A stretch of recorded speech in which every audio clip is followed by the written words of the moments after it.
Thank you for tuning in to episode 267 of This Week in Real Estate. The TWAR podcast is broadcast live Wednesday, March 13th, 2024.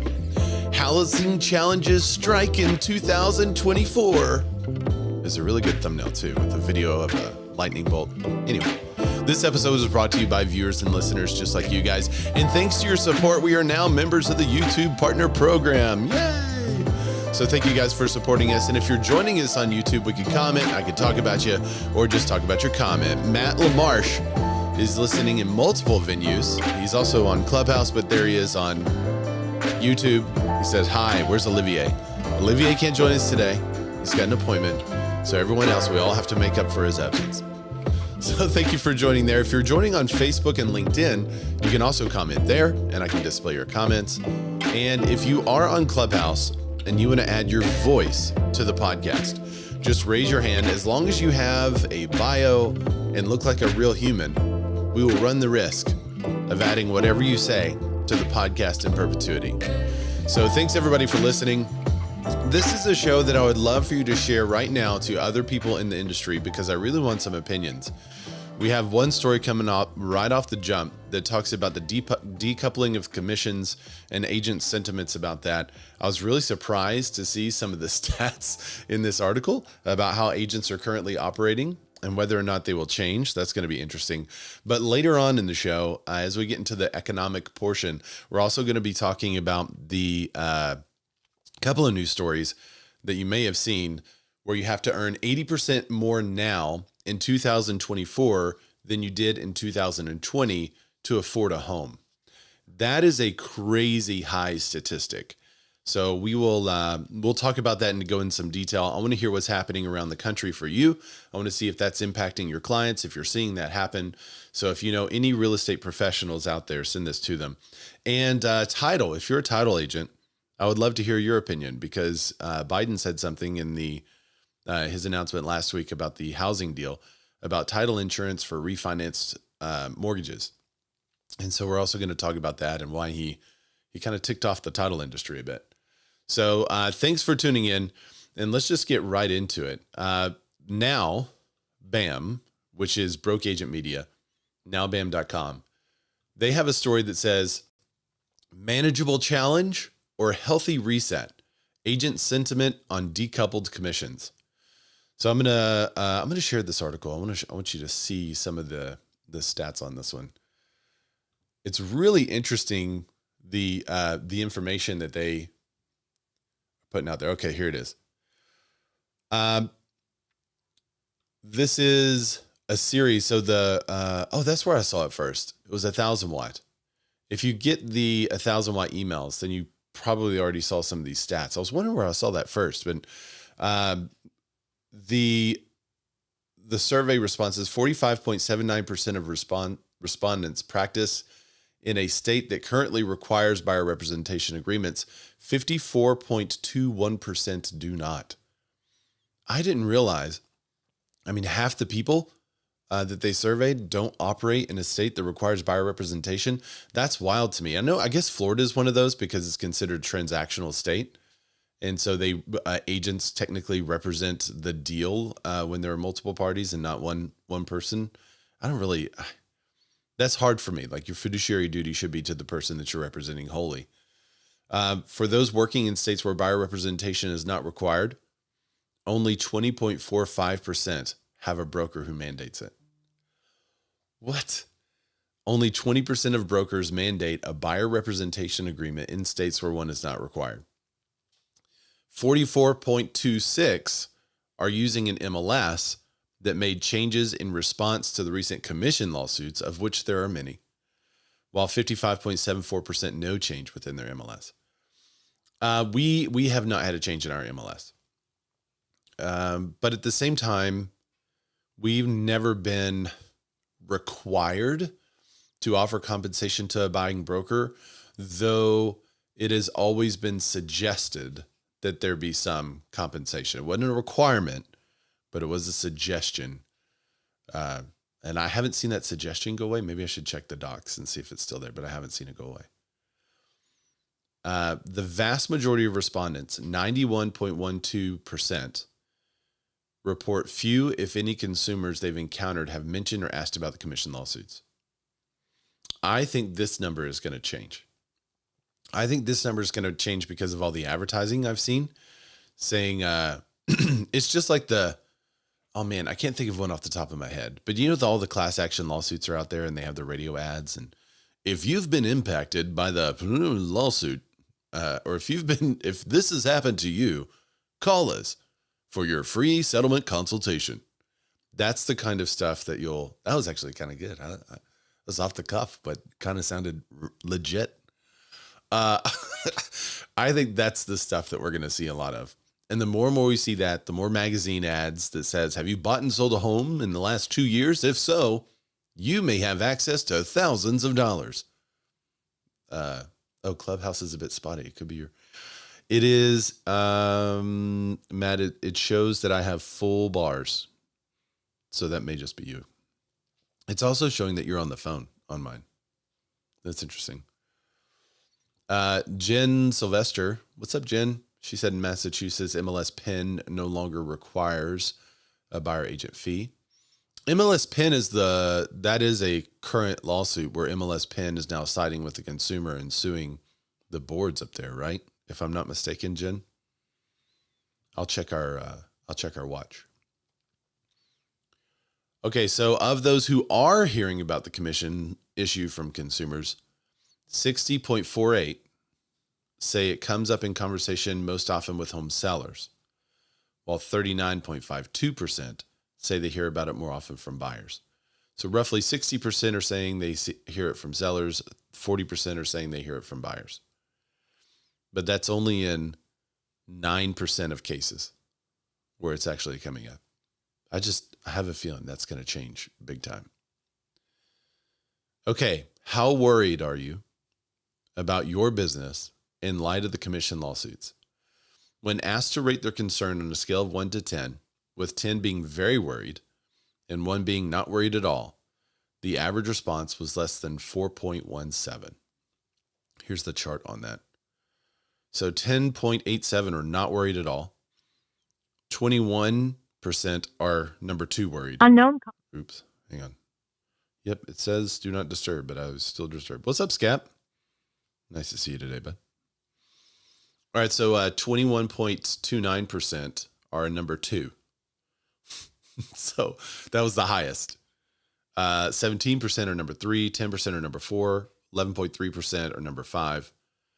And then it kind of continues to go down from there. 8, 5, 2, and 3. So not very many agents are worried about it. Should they be? Maybe that's a question. Brokers, Jen says I am correct about the MLS PIN. That'll be interesting to see how that shakes out. Should agents be more concerned? In Arkansas, I think if you ask most agents here if we are worried or not, most agents are going to say no.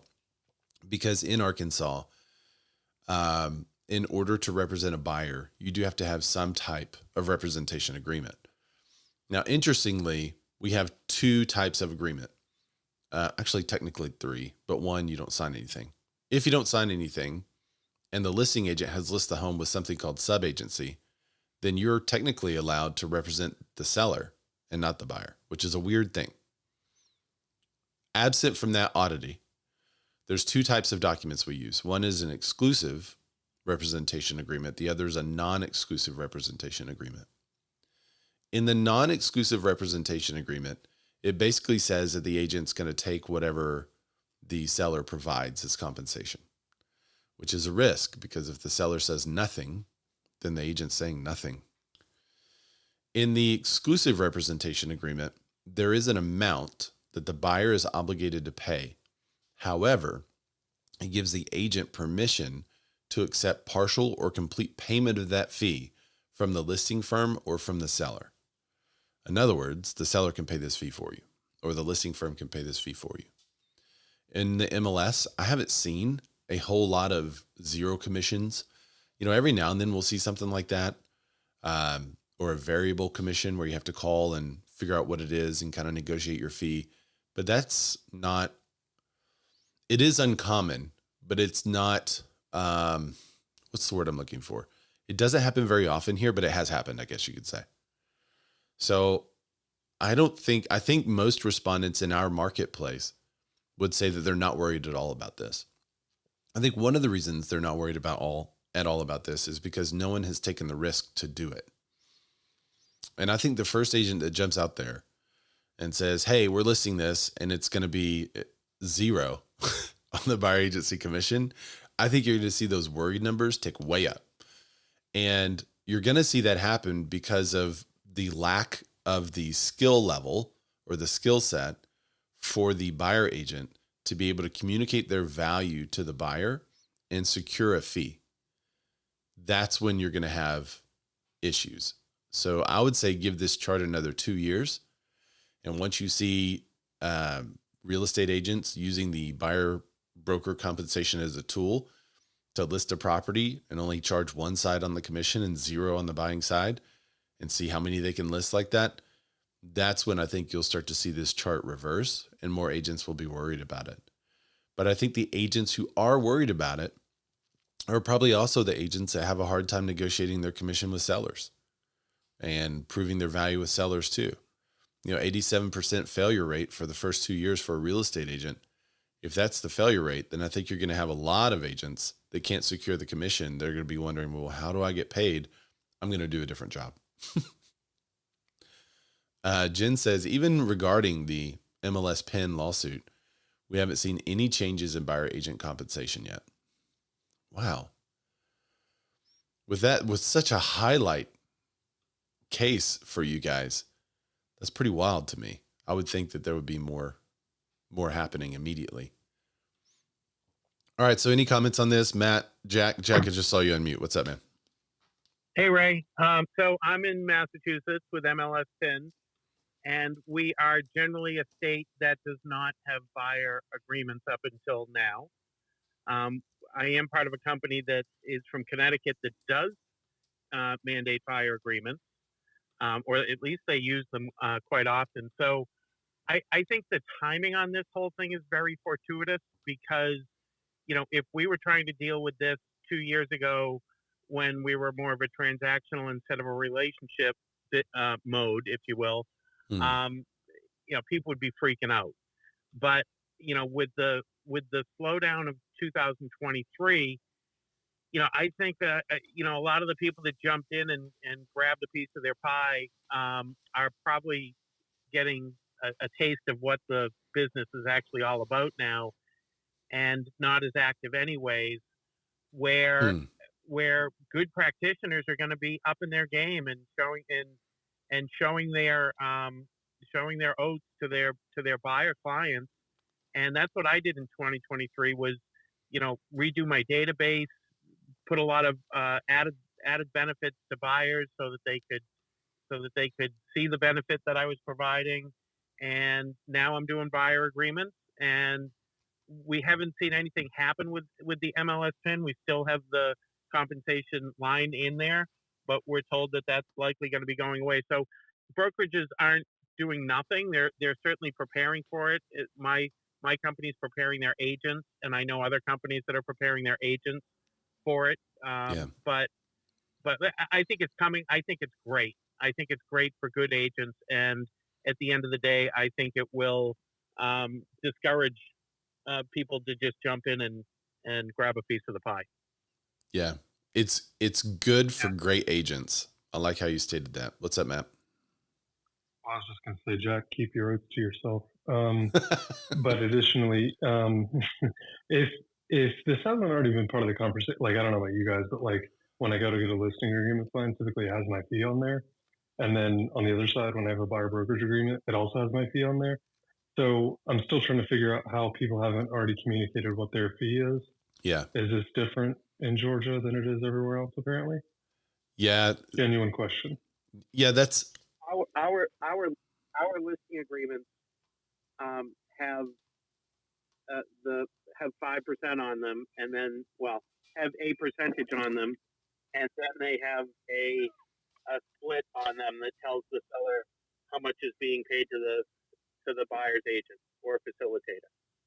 Okay, so I'm alone when my buyers are asking, how much is it for me to utilize your services? Is that So we fair? have a 2.5%. We have a 2.5% buyer fee in our buyer agreement.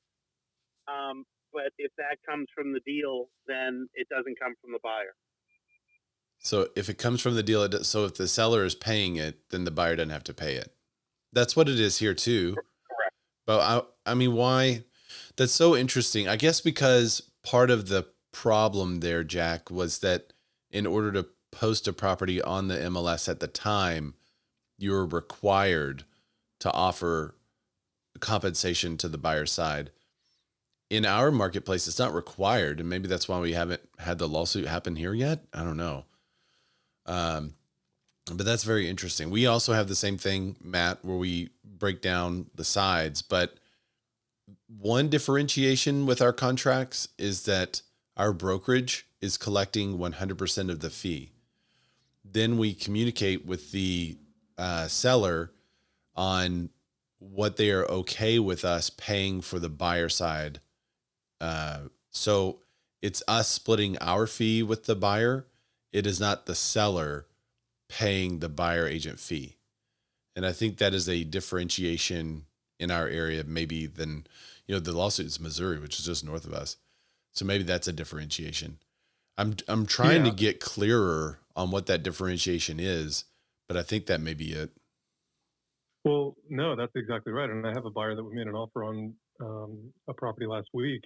And that was one of the first questions that she asked about in the buyer brokerage agreement. She's coming from California, so it may be a different different taste in her mouth. But regardless, she said, so if I want to buy this house, how much do I have to pay you? And I was like, exactly. This is exactly the conversation that we should be having.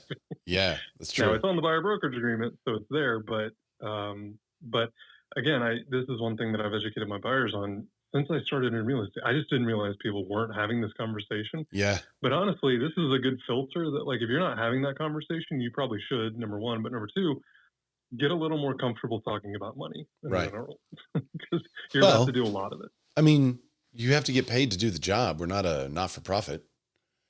So, and I'm not going to put all the. I know, actually. That's right. There are actually a lot of agents I know that are not-for-profit. One of the interesting questions they asked in this survey is, how would you describe your broker's or company's response to the commission lawsuit? And across all agent categories, the majority of respondents, 55.49, expressed confidence, but a significant percentage of them reported feeling underserved or unsupported. What do you feel is your biggest need in responding to the commission issue? The majority of agents across all categories, 68% of them expressed a need for support with marketing and messaging to help them effectively explain the commission lawsuit issue and communicate their value to customers, which is interesting. I felt like we've been doing the communication of value to our consumers forever. And then this commission lawsuit thing has been very easy for us to talk about, and just, with a couple of sentences. So I'm not sure why? Do you just not know what's happening? Well, I mean, we're doing it on the listing side anyways, right? Yeah. Well, and we were doing it on the buyer side too. With your buyers. Yeah. We're proving our value on the listing side. Easy peasy. Yeah. Number 3 is, if you were looking to move to a new brokerage, how important would the company's legal, marketing, and training approach be? 57% said it would weigh of primary importance or important, but not the most important. Have you changed your buyer consult? 53% indicated adjustments. 46% have made no changes. If you have made changes, are you finding that it's effective? 84% said they have definitely or somewhat effective. Have you altered your listing presentation? Over half the respondents say they altered that. Have you communicated anything about the commission lawsuits? 85% have not communicated anything about the commission lawsuits in their marketing. It's interesting. I think there's going to be some company out there that sees it as the opportunity. And when they do, I'm anxious to see how it works out for them. If it's going to damage the representation locally, or if they're going to be able to educate the local agents on how to get paid, how to negotiate their commission with the listing agent and seller. It'll be interesting. Jen Sylvester says she 100% agrees with you, Jack. Do y'all know each other? We don't, but I Okay. love people that 100% agree with me. She's in Massachusetts. That's funny. Right. We don't, but I love people that agree with me. All right. So next up, Marc King steps down as the president of Keller Williams. Oh, I should also mention, if you have other comments on this, drop it in the comments. Let me know what you think, because this is going to be an issue that does not go away. And I think over time, like we could just kind of put a pin in this one and say, let's revisit these numbers in about 2 years and see how the industry has changed. I think we may be surprised. All right, next up, Marc King steps down as the president of Keller Williams, only after 3 years. I can't believe it's been 3 years already, actually. I feel like we just talked about this, but CEO Mark Willis is going to take over King's responsibilities. 2 weeks after Keller Williams' annual family reunion conference, Marc King has stepped down as the Texas-based brokerage president, effective immediately. Inman learned of the news Monday. KW is not about what you get, it's about what you become, he said. Over the past 23 years, the company's wonderful relationships has helped me to become a better person, a better leader, and most importantly, a better husband, stepfather, brother, and son. I don't see like there wasn't a big reason. King stepped up into the helm 2021 after more than 2 decades as a divisional leader and operating principal of multiple market centers.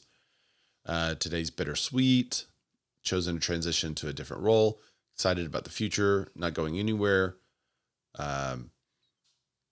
So Mark Willis is going to return to KW as the CEO. He'll be president and CEO now. Before becoming president, King spent 20 years as an operating partner of Keller Williams Market Centers in Nebraska, Missouri, and 15 years. Let's see. What was the rest of this is kind of a puff piece. So Mark's going to stay on there with an influential in training and coaching leader for the franchise systems orientation and for the reinvigorating our team leader. I don't know. So as for layoffs that occurred at KWRI, we wish that all these people the very best. Massively grateful for their contributions. So I wonder if he was kind of part of the layoff, but he's taken like a different role. 30 employees have received severance packages and retained their benefits. So they're cutting some costs up there. We'll keep an eye on it. But you're smashing that role into from 2 roles to 1 role. So you're going to save some money there. King's still going to be involved so they don't lose his influence. But they are making some KWRI cost cuts. Maybe efficiency related. Next up, and this is big news if you know him. If you've been around Broke Agent Media and podcasters and such, then I'm sure you have heard of Massive Agent, Dustin Brom. He left EXP and joined Real, which is where I am. February 14th, Real officially announced after a record-breaking month in January, the brokerage added 1,000 agents to its roster in 1 month, surpassing the 15,000 mark. Less than a month later, on the same day, the brokerage reached 16,000 agents. Dustin Brom, Massive Agent, a list of agent and leaders who switched to Real. He's got 300 people in his 6 years at eXp Realty and is coming. But I think he's coming as part of a bigger group. I think, let's see, his mentor is also coming, and that's why he decided to come as well. It's not something that he planned on originally. What's his mentor's name? Hang on, let me find it. Well, I can't find it in a short time. Maybe if you know, drop it in the comments. Clayton Gitz. Clayton Gitz. I think Clayton came over, which was part of a big group, and there's still more and more coming from that group. And he was Dustin's mentor, it says in the article. So cool. Massive Agent is here now. So I'm looking forward to collabing with him. Maybe I'll get him on the show. Other news. So that's kind of it for the industry tea. It was light this week. The biggest thing that I want to continue to talk about is the agent sentiment on the decoupled commissions. So if you have thoughts and opinions, drop them. Drop them below. All right, so weekly mortgage. And did you guys see the show last week? If you missed the show last week, I did a whole behind the scenes of the show last week. And I did the behind the scenes because it was highly requested. So if you've requested it and you haven't watched it, that was last week.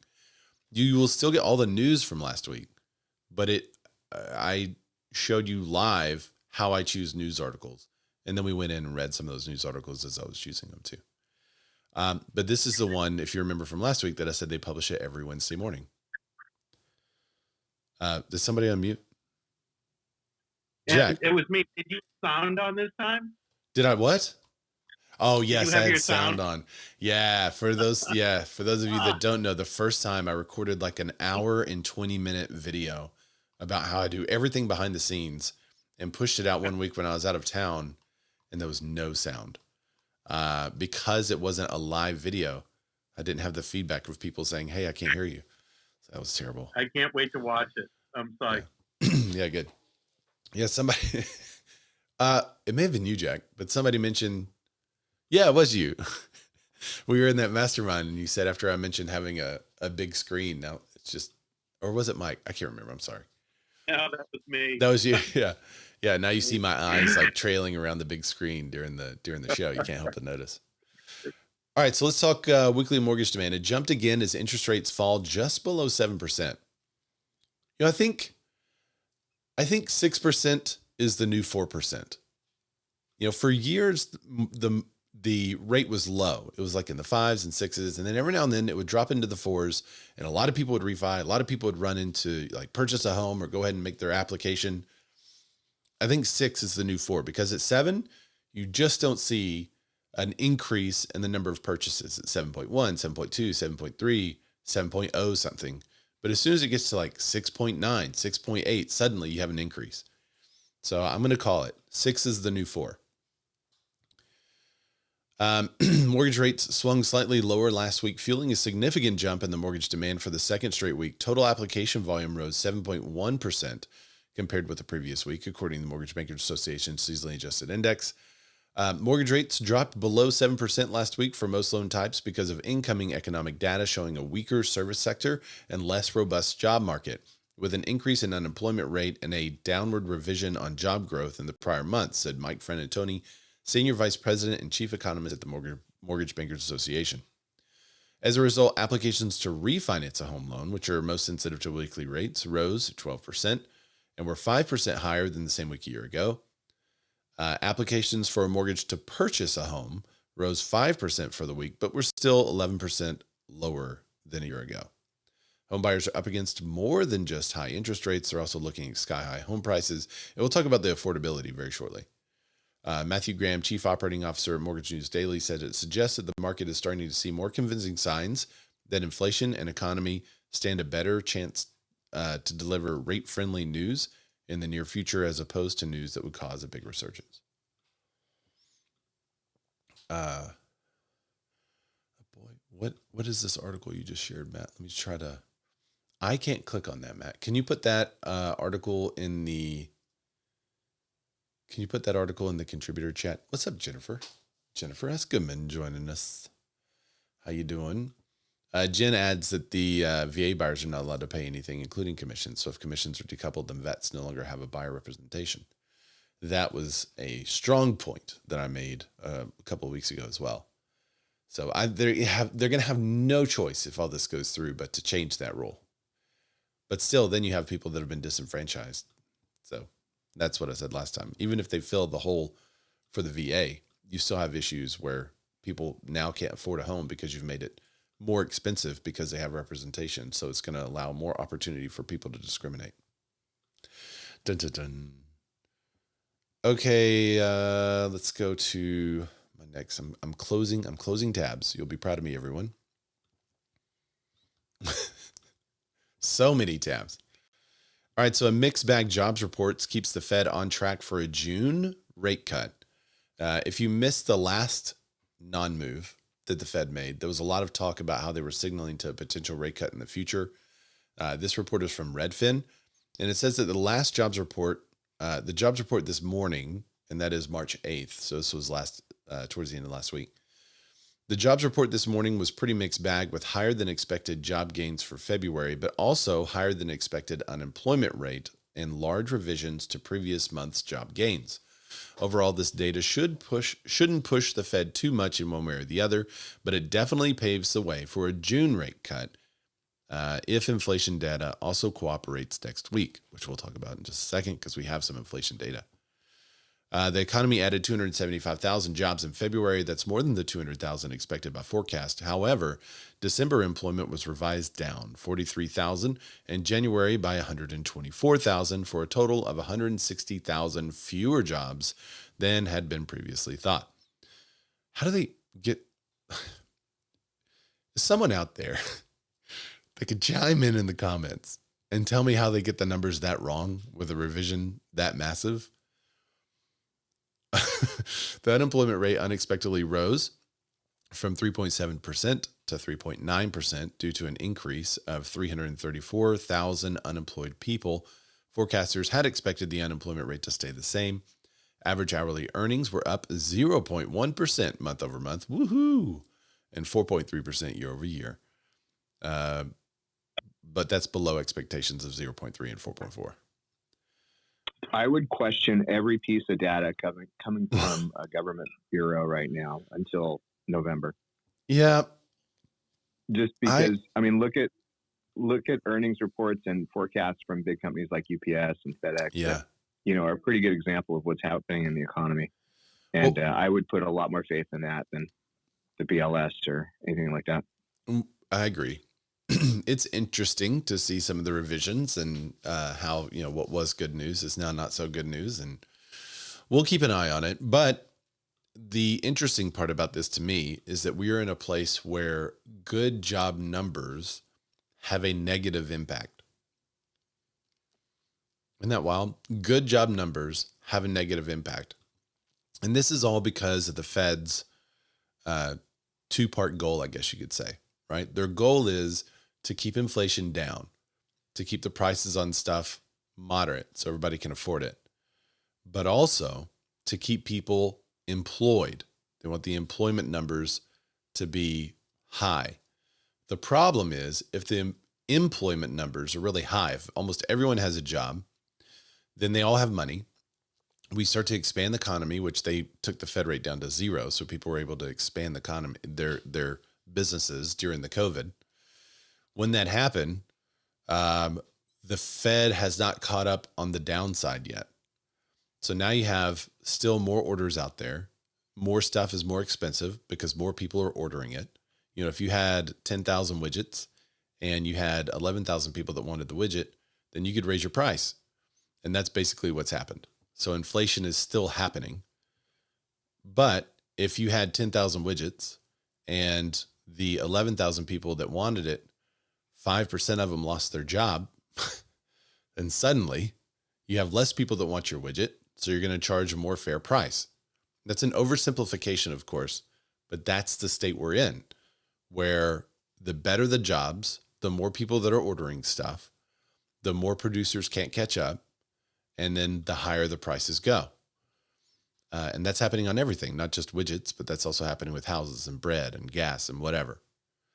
So there's going to have to be a lot of reformation that happens in the future for sure. Like they have to figure this out.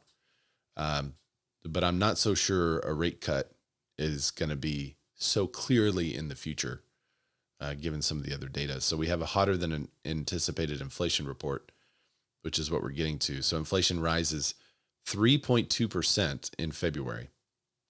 So this is creating doubts of a soft landing that everyone was hoping for. This article is from Inman. It says inflation increased 3.2% annually in February while jumping 0.4% from the previous month, according to data released Tuesday by the U.S. Bureau of Labor Statistics. Combined shelter and gasoline prices contributed to more than 60% in February's increase, according to the Bureau's Consumer Price Index. Core inflation, which excludes volatile food and energy prices, fell 3.8% annually, down from 3.9% in January. The index for housing increased 0.6% monthly and in January to 0.4% increase in February, but was still up 5.7% for the year. So the inflation numbers were stronger than January's, when January's was up 3.1%. They were hoping that would start to kind of tamp down. The Federal Reserve's preferred inflation gauge on personal consumption expenditures price index dropped 2.4% in January, down from 2.6% in December. The PCE index for February will be released on March 29th, so we don't have that number yet. Some economists said that the latest CPI data calls into question the previous optimistic predictions for the U.S. economy. Here's a quote from the chief economist, Danielle Hale, Realtor.com's chief economist.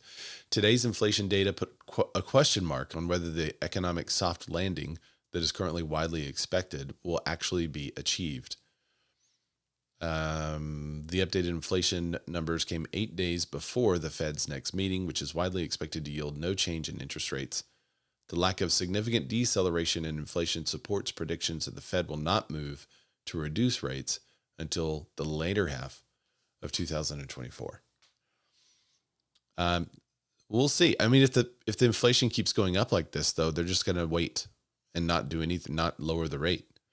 I hope that they don't raise the rate, but I don't see them lowering the rate anytime soon. This report makes me question the predictions that the Fed would lower rates in June as well. Jennifer said, "I'm so confused by Fed math." Yeah, I have a whole video on it on YouTube. If you Google the Fed Ray Ellen, I have this whole video where I explain the Fed in as simplest terms as possible. More people should watch that, I think.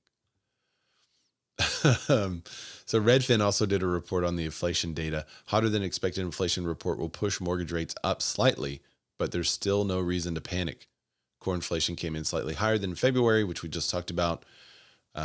Shelter inflation, which makes up half of the core CPI, retreated from a suspicious January surge, but it's still higher than expected. After surging in January 0.6%, month over month, rent came back 0.4% month over month in February. Noting owners' equivalent rent, an estimate of how much rent homeowners would pay for their house was oddly high compared to the rent of a primary residence in January. So there's still some statistical noise. I'm seeing if there's anything else. I don't think so. I think the other article covered kind of pretty much the same thing. All right.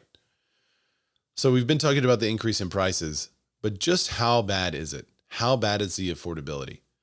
And I think there's some economists, some agents out there that are kind of poo-pooing the idea of affordability being an issue. But this report from Zillow is pretty incredible. Now, I mean, okay, we all know that Zillow had to get out of the iBuying because their data was not very good, and they so take for it what it is. But I'm still amazed by the headline. Let me share it. Homeowners need to earn 80% more than in 2020 to afford a house in this market. And it's not just due to high interest rates. So homebuyers need to earn 80% more in 2020 to afford a house in this market. It's not just due to high mortgage rates. The article goes on to say almost 4 years ago, a household earning $59,000 annually could afford a new mortgage without spending more than 30% of their monthly income with a 10% down payment. That is no longer the case today. While the typical household in 2024 makes about $81,000, up from $66,000 in 2020, wages have not kept up with the housing cost. Since January of 2020, the typical mortgage payment on the typical home in the U.S. has nearly doubled. Nowadays, potential home buyers need to make about $106,500 a year in order to afford the typical home today. That's an 80% increase in January. That's an 80% increase from January of 2020. Now, remember, January 2020 was just before March of 2020. And I think we all remember what happened in March of 2020. The connection between housing costs and wages has been gradually separating over the years, according to C. Carabo Jackson, an economist and a member of the White House Council of Economic Advisors. Around the mid 90s, you started to see housing prices sort of separate from median wages in a way that I think made housing less affordable for people who were in the market. More supply keeps prices down, so we know that. So tight supply is another reason for unaffordability, fewer homes available on the market.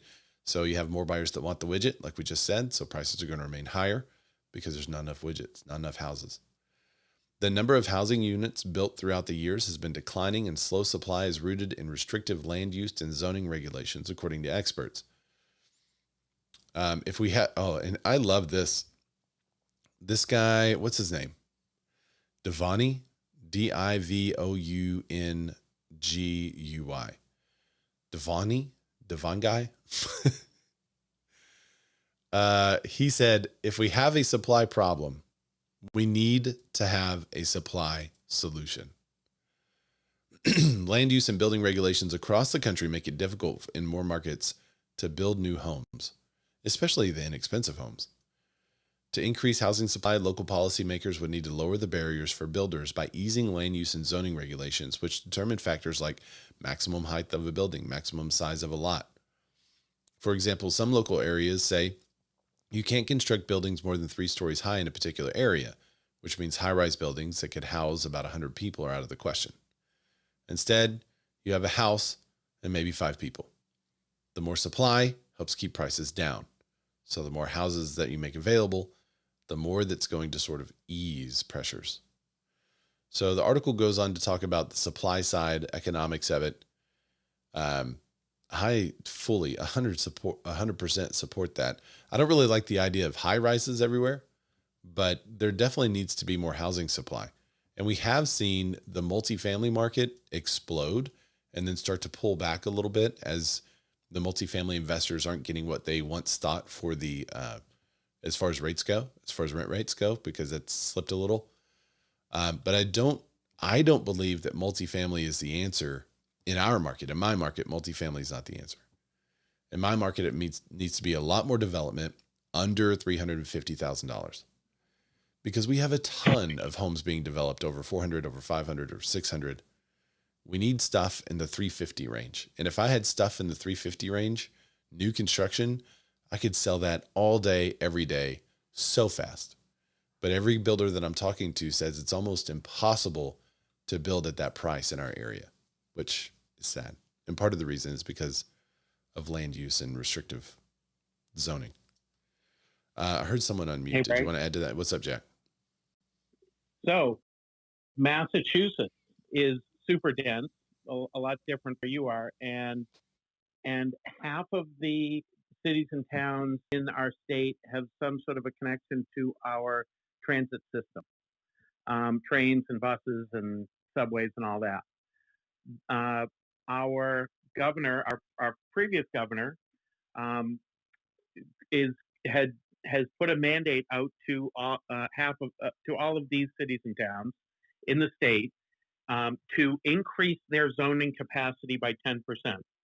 So Marblehead my town has 9,000 taxable dwellings. So we are creating zoning for an additional 900 units. And Wow. they've mandated this to about 150 cities and towns, which is sort of the eastern half of Massachusetts. And not everybody is happy about it. A couple towns have sued the state, and one has flat out rejected it. They are currently being sued by the Attorney General. And the carrot and stick is that if you don't do it, you immediately are disqualified for groups of state funding. Interesting. And so, we do need the supply. The big question is how do you get it, especially when you're in a more dense area like this? And we've talked about this for years, that we need the supply where it's needed, which ends up being around popular, metro areas. So, building, and it sort of lays right into this plan too, because the western half of Massachusetts is way more rural and you could build wherever you wanted to. So So where do you build it to, or where do you garner the supply? So, But food for thought. I think what is going to happen is that let's say for your example, Massachusetts, you're going to have people that can't live in Marblehead because they can't afford it. And so there's going to be another town to develop, basically a bedroom community to your community. There's going to be developments where people can build for less that people start to go to. But then because population is ever increasing, the resale, even if the government restricted the sale of those homes and said all these homes have to be sold under 350, right? Let's pretend that there's price fixing in the marketplace. That's fine until resale happens, because you're going to have so many people buy them up and then just resell them in a couple of years once they're out of this whatever window is created. And then you have the same issue. So there needs to be a massive expansion of supply. There has to be in all these towns. One of the things that I think they could do in our marketplace is ease the restrictions on materials and give incentives to lenders to give loans on alternative materials. In other words, a metal building, right? If you had a small metal home, like a tiny house or something like that, these days, how they're built is pretty amazing. They're, I mean, some say even better or stronger than brick. And you can have alternative materials with tiny homes, little communities that fit a ton of people in those small little communities. And, you know, maybe it is only 1,000 square feet, but the 1,000 square feet is pretty rad in how it's laid out. It's very usable. It's a space that people can afford, and they can afford to purchase that home and live there. And we've been pushing for this for a long time, and they're finally going to do it out in the county, but they're doing it for like a homeless village. And I think everybody's looking at this situation going, well, if you do it for them, why can't we do it? Why are you restricting our ability to build something like that and to build a development of tiny homes like that? So it's kind of weird what's happening here locally, but I would love to see, some tiny home villages here and there that can fit 100 homes on, what may normally only fit 25 homes. Because I think you'd have a lot of people that would love something like that, because they could live where they want to live and afford it, and they could be in the area that they want to be in. But we're just not, no one has taken that risk. And I think part of the reason they haven't taken the risk is because of the restrictive rules around zoning and what homes have to be in our area. So we will see. But this has been, you mentioned it, Jack, this has become a big political issue. But not only is it a local political issue, more and more people are saying that it's going to impact how they vote. Redfin reports that the majority of U.S. homeowners and renters say housing affordability affects their pick for president. More than 53.2% of U.S. homeowners and renters say that housing affordability is impacting who they plan to vote for in the upcoming presidential election. That's according to Redfin's commission survey conducted by Quadralix in February of 2024. The National Representative Survey had 3,000 U.S. homeowners, which is more than normally they do 1,000. Over half of people say that it affects plans to vote. Nearly 2 in 3 people say that housing affordability makes them feel bad about the economy. So housing affordability is top of mind for voters because of elevated mortgage rates and home prices, along with acute housing shortage, have pushed the dream of home ownership out of reach for many Americans, said Redfin chief economist Daryl Fairweather. She said that while the economy is strong on paper, a lot of families aren't feeling the benefits because they're struggling to afford the house that they really want or already live in. As a result, many feel stuck or unable to make their desired move and life upgrades. Interesting. 64.2% of homeowners say housing affordability makes them feel negative about the economy. I think it's the same report, was also posted on Broke Agent Media. Yeah, it is the same one. But I guess because of that, that explains why Biden in his State of the Union announced some housing initiatives, trying to get ahead of this thing. Let's talk about that. Do you think these initiatives are going to make an impact or not? No. Well, let me tell you what they are first, Jack. I'm sorry. Yeah. What was funny about this article is Broke Agent Media posted it on their Instagram, and so many people were like, "Nah, here's how this is going to happen. Here's what's going to happen with this." It was really interesting to see realtors across the country kind of agreeing on it. And every now and then there would be somebody, and it was like a clearly partisan thing, that they were attacking the commenters, saying all of you are Trump lovers and all that stuff. And people are like, I'm not. This is just not going to do it. But you remember during, I can't remember what year it was, but there was an $8,000 tax credit that George Bush put out there for first-time home buyers. I want to say, no, that can't be what. I don't know when it was. I'll find it. Somebody do a number crunch on that for me. So anyway, George Bush put that out there. It sounds similar to that, except Biden does have something in here that claims to attack the supply side of the issue, which I support, attacking the supply side of the issue. So on Thursday's State of the Union address, Biden announced a set of new housing initiatives to make housing more accessible and affordable. He said, there's also a White House fact sheet that we'll put down in the description too. So if you just want to see the White House side of this, you can. But this is a pretty impartial article written by Broke Agent Media. So the first one is a mortgage relief credit. So a proposed $5,000 annual tax credit for middle class, first-time home buyers for 2 years. It's designed to ease the financial burden of mortgages. This incentive targets more than 3.5 million middle-class families, making it easier for them to own their first home. So first is a $5,000 annual tax credit for 2 years. Does that mean $2,500 and $2,500? Let me see. No.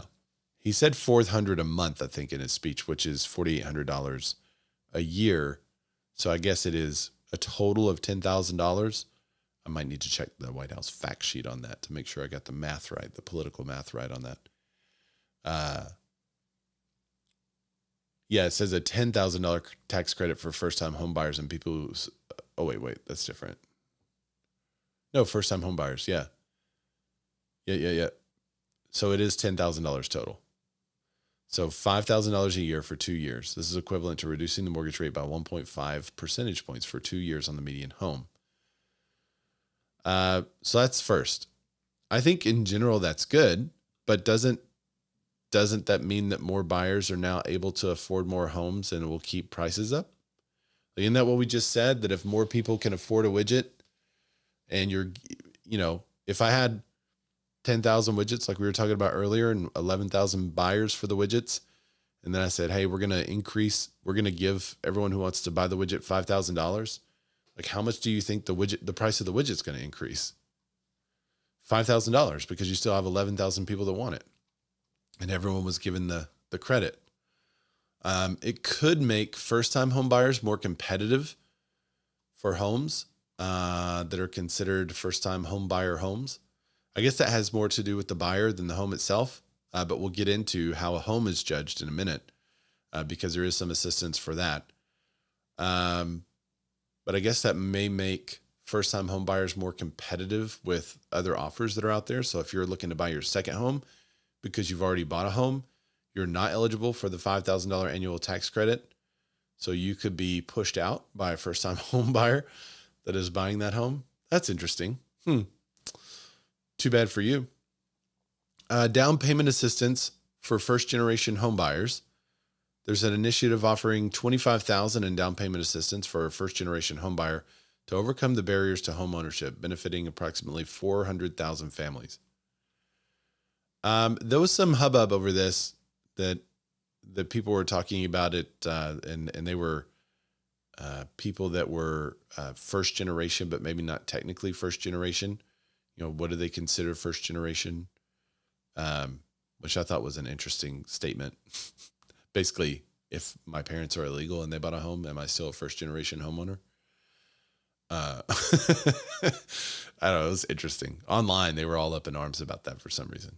An initiative offering up to $25,000 in down payment assistance to help first generation home buyers. I feel like, I don't know. I don't really have any problems with that, but it still just affects the buy side. which puts more buyers into the market, which will keep home prices artificially inflated. Number 3 was lowering the cost for refinancing.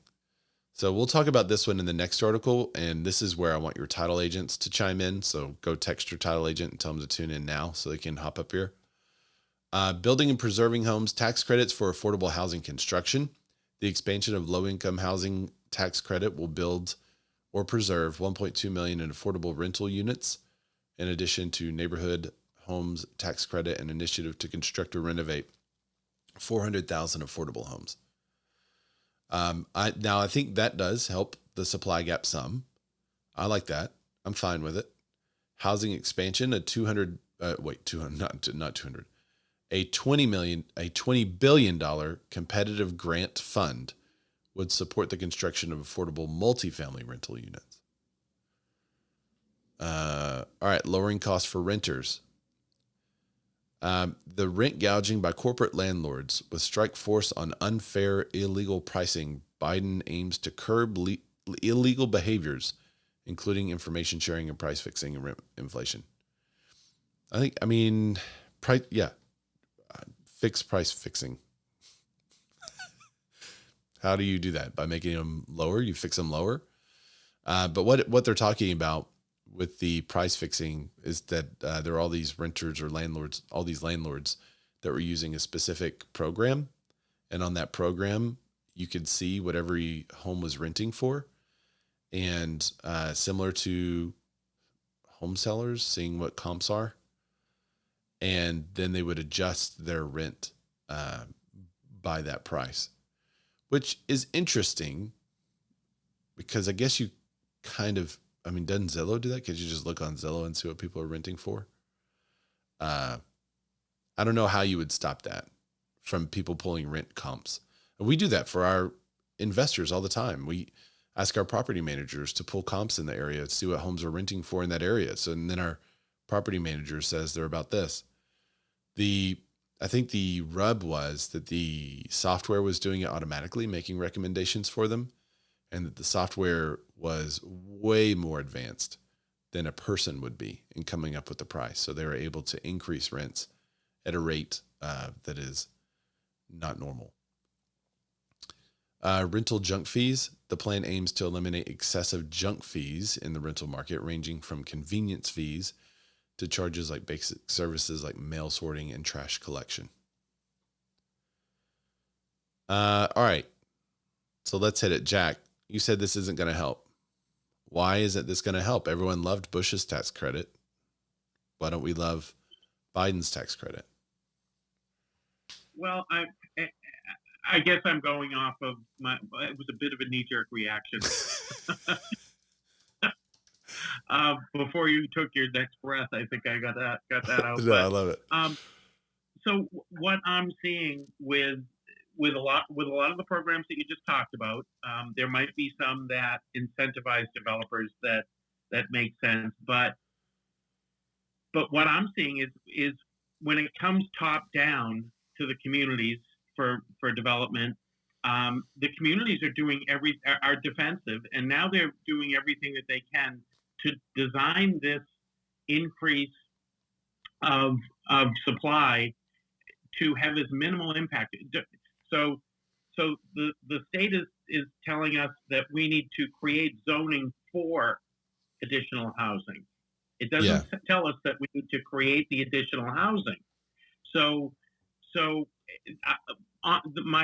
in a nutshell, I think what needs to happen is this needs to start from the bottom up, and the communities are the ones that need to be, I don't know whether it's incentivized or just morality that says we need room for your fellow man.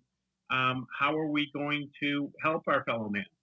Yeah. And then maybe some incentives help.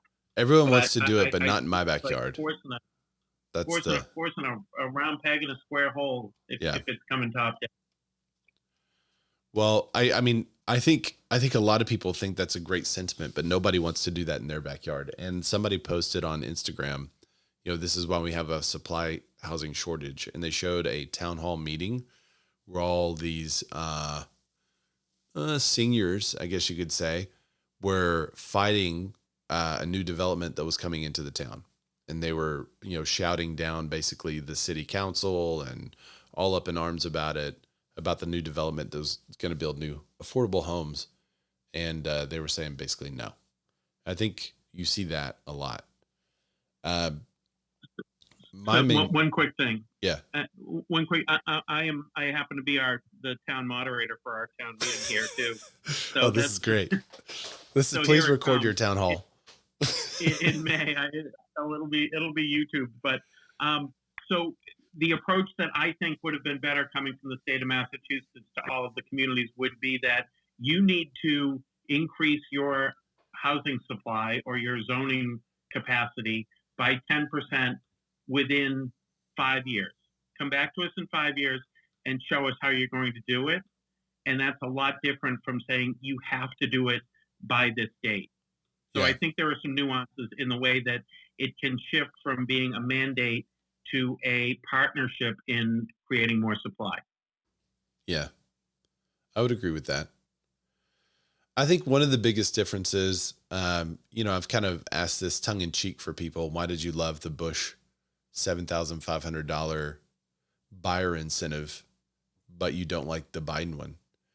And it's interesting because a lot of conservatives they're like, I don't know. The reality of the economy at the time is the biggest difference. And this is why it's not because I'm a conservative. I just don't think it makes sense. This is why I don't like the $5,000 tax credit on the Biden side. We have a supply side issue. When Bush did it, we did not have a supply side issue. It was in 2008 through 2010. We had an issue that people were not buying houses and homes were going under. And we had way more houses than we had buyers, right? It was the opposite situation. We had 11,000 widgets and only 10,000 buyers. And so prices were being driven down like crazy. So to incentivize first-time home buyers to jump into the market, they did the $8,000 tax credit. Well, now, if you incentivize more people to jump into the market, you're prolonging the issue of affordability that we have right now. The issue is not the lack of buyers. The issue is not that buyers aren't affording a home. Buyers are buying homes. Renters are renting. Buyers are buying. So if you have more supply, then all of that begins to adjust down. So the main issue is supply. And one of the things that I didn't see in the BAM article that I thought I saw in his announcement was a $10,000 credit to people that are currently in a first-time home that would sell that home and buy something else. And the $10,000 credit is to those that are below, those homes that are listed below the median list price for the area, the median sell price for the area, which is going to be a little bit like on what date, right? Because that median price is changing. So if you're close, like this is close. But that does add some supply side relief, but I don't know a lot of people that would give up their 3% rate for $10,000. And I think people that are sitting in a home that are locked in, quote unquote, with that 2%, 3% rate, I don't think $10,000 is enough to get them off the fence. Maybe those that are sitting at 4% that did not refi, they kept thinking, well, I'm sure it'll go lower. Let's get to 1%. And it never did. Maybe those folks that are sitting at 4% are more apt to refi and then purchase something or not refi, but to sell and then purchase something at the 6% range as far as interest rate goes. Maybe people that purchased a home and then have such a great rent, they don't want to, or such a great mortgage that instead of selling that home, they've been renting it out and they've moved. And maybe it's a little uncomfortable or inconvenient with that home. Maybe those folks that currently have that renter and they want to offload it for $10,000 extra, if they apply, I'm not sure if they would be accepted. Maybe you have to live in it. I don't know. But that would be interesting to see some incentive to take a rental and put it on the market to sell, have some incentive there. I think you'd have a lot of people that are accidental landlords just holding on because they got a 2 to 3% rate. They've moved across the country. Suddenly the AC went out. They just put $5,000 into it. They're kind of tired of it. The guy keeps missing his payments. Now they have to go get somebody and track him down. If you could say, hey, if you want to sell that house, we'll give you $10,000 up to $10,000 credit. I think you're going to have a lot of people in that situation that jump at it. And that could relieve some supply issue, but it's nowhere near what we need. And that's the biggest problem, is that a lot of these plans were to help people afford it, but those plans don't last forever. And so they're going to wind up buying a home that's going to be artificially increased because of the $5,000 you gave everyone. And then when the market does adjust, those people are going to be hardest impacted because they basically overpaid. That's my issue with it. Title companies have a different issue with this. Title companies have been irked by what Biden said during his speech. He said that there's a pilot program Thursday. And if you're a title company, come on up. I want to hear a title company. If you're a title company down there listening on Clubhouse, come on. If you're in the comments, let me know what you think of this. Pilot program announced Thursday would allow lenders to sell some of the mortgages they refi to Fannie Mae and Freddie Mac without having to provide an independent verification that there are no clouds on the property's title through a legal opinion or a lender's title insurance policy. So this irked the title industry because they were not asked about this. They were not consulted. So the American Land Title Association did not like the move. They heard about it 2 hours before. They said it's purely political gesture, offering a false promise of savings for homeowners while exposing consumers, lenders, and taxpayers to greater financial risk. What they're talking about is a refi. So if I own a home and I want to refi my home, whenever I refi it, part of that cost is a lender fee. Part of that cost is a title fee to reissue a title policy. And they do another title search for the home to make sure there are no clouds on the property, no clouds on title, no liens, no one has anything against it. And then they can say, yes, we will insure the new loan that you have now because you are refinancing. Well, it's already less expensive than a regular title policy because they don't have to do a full search. They only have to go back to the time that they did the search last time. So if you use the same title company, there's not a full search. They just go back to when they did it, right? So only the time that you lived in the property, and they can verify that there's no cloud and then issue a new insurance policy for it. The insurance policy, my understanding, is also a little less expensive than a regular insurance policy because it's a reissue policy. It's not a, from the beginning of time type of thing. So it's already less expensive than a regular title issue or title situation. So to now get rid of it, I think injects risk into the banking. From what I hear, that's not necessarily a good thing. Maybe we should have less risk in the financial and banking institutions by having a title insurance policy that covers. So I can understand why they're irked. It also kind of made them seem like the bad guys in the situation. And I love title insurance. I've seen title insurance work for my clients. And I will always tell people to get the title insurance. So the Alta has been engaged in extensive public relations and lobbying campaigns opposing the unregulated title insurance alternatives, such as an attorney opinion letter, which threatened to cut out their business. An attorney opinion letter does not necessarily cover you. It's basically an attorney saying, hey, it doesn't look to be any liens on the property. It doesn't look to have a cloud on the property. Here's my letter of opinion. And then with that opinion letter, I don't know that there's any insurance unless it's some kind of enhanced letter, in which case you're back to the situation of just hiring title to do it.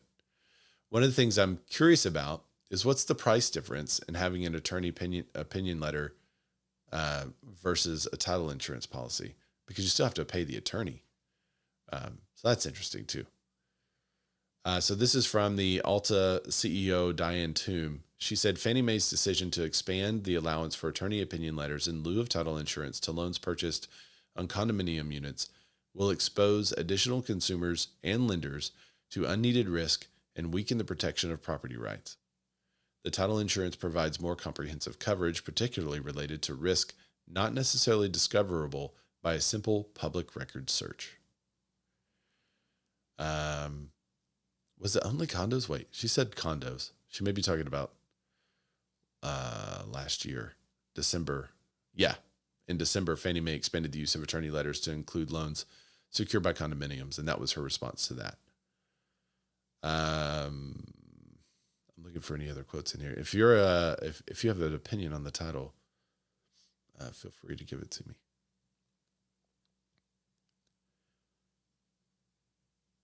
Okay, I think that's it. Some people are arguing that the premium should be lower, but for what they cover, I mean, I've seen them pay off sellers or would-be sellers. You know, the brother-in-law that comes out of the woodwork saying they have something that says that they own, you know, a portion of the property, and it turns out they did. I've seen them just have to pay those people off, and if you lower how much they can make off the title, it's not like it doesn't seem to be a huge amount for what they cover, in my opinion. You get to stay in your home, and then they pay off this guy that says they have a claim. That's a pretty good deal for $750. Isn't that a good deal? I think it's a good deal. It's not like it's reoccurring. They say it could be up to $1,500, up to $750 to $1,500 is what the government says it could be. All right. So there's your title insurance minute. Housing Secretary Marcia Fudge is stepping down. March 22nd. That's just a note. Rents climb 2% in February, the biggest gain in over a year. So rents are going back up now, which is interesting. Maybe that's because of the stall out in some of the multifamily. Here's an article I wanted to just discuss real briefly. Julie Moon shared this with me, and I don't know how I feel about it. I want to get your opinion. Ann Arbor landlords are charging renters over $6,000 to get in line for apartments. Isn't that interesting? Ann Arbor, Michigan.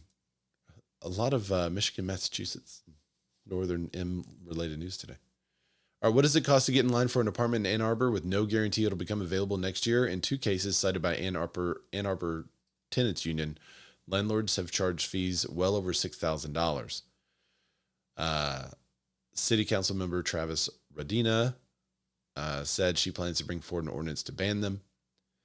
The onslaught and increase of excessive waitlist fees and other often hidden rental junk fees is a misleading example of predatory profiteering by some lenders who seem hell-bent on taking advantage of approximately 55% of Ann Arbor residents who rent.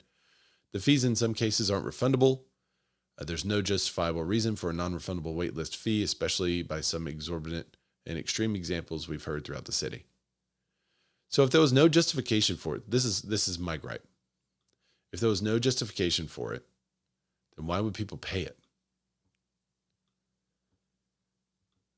Oh, they're not connected. I know they're not connected, Jack. It's just the M's and Northern. It's far, far from me. Is this okay to charge a $6,000 rental fee? I want to know. Maybe it's confusing to tenants. Maybe they're signing up not knowing what they've signed. But if you're willing to pay, for instance, a very popular restaurant, right? And if a popular restaurant, if I go to the host, and I'm like, hey, can you put me on the wait list? They're like, we don't have any room at all. But I slip the guy 50 and suddenly I get a table in like 10 minutes. Is that breaking the rule? Right? So these tenants aren't breaking in line, but they're getting in line and paying to be in line, and they're paying that fee so they have the opportunity to rent the home. If they're willing to do that, what's the problem? I don't understand the problem. Some people may say, wait, I want to get in line and I want to pay a fee to do it, so I have the opportunity to rent that place that I want to live. So if somebody wants to do that, let them do that. If they want to rent somewhere else, they just rent somewhere else. I don't understand why it's an issue. I guess that's my problem. Does it seem high? Yeah, it seems high. Okay, if people are willing to pay it and they're currently paying it, then maybe it's not too high. Now, if there is something else nefarious going on, for instance, if it's like couched into an agreement that they don't get it back, or there's some kind of wording that's not clear and tenants are like, hey, I didn't know I wasn't getting that back, give that back. That's a different issue. That's a totally different issue. But if people are willing to pay it to stand in line and wait to get into the apartment so they can get into the apartment, then let them pay. If they're not willing, then the fee will have to go away because suddenly no one's willing to be on the wait list. So they'll stop charging for it. If you want people to not be on the wait list, why don't you change the city rules and regulations around zoning so that more places can be built, so more people have the opportunity to live in a place?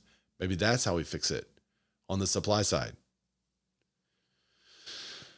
Oh, this is so funny. In the article, I did not even see this. It's at the very, almost at the very, I guess, in the middle of the article, and like right smack dab in the middle. It says, if you dine in a restaurant, but you weren't first in line for a table, you would say that you were on the wait list. The difference is that restaurants don't charge you thousands of dollars to be on the wait list. Yeah, but if they did, there's some restaurants I would pay for it.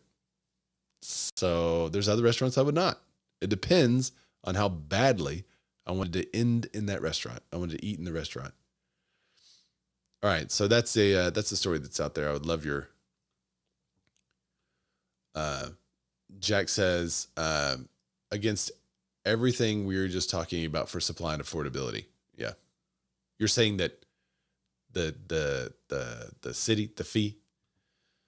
And he said good point. So I guess he agrees with me. So you agree with me? Yeah. Okay. Yeah. Sorry, I read that late. All right, and then the last thing we were going to cover today, then I'll let you guys go. It's been a long show, but there was a lot of news today. LoanDepot is back in the news. This is oddly the third or fourth most viewed video is a video we did about LoanDepot 2 or 3 years ago. So they're back in the news. They trimmed their net losses by 37%, retain a strong liquidity profile. So the restructuring they've been doing over the years has essentially worked. After slashing $693 million in annual expenses, wow, and continuing to invest in technology, LoanDepot is positioned to benefit when mortgage rates come down and application volume rebounds, the company said in releasing its 2023 earnings. With fourth quarter revenues up 35% from a year ago and expenses down 12%, LoanDepot was able to trim its Q4 net loss to $60 million, down from $158 million in the final 3 months of 2022.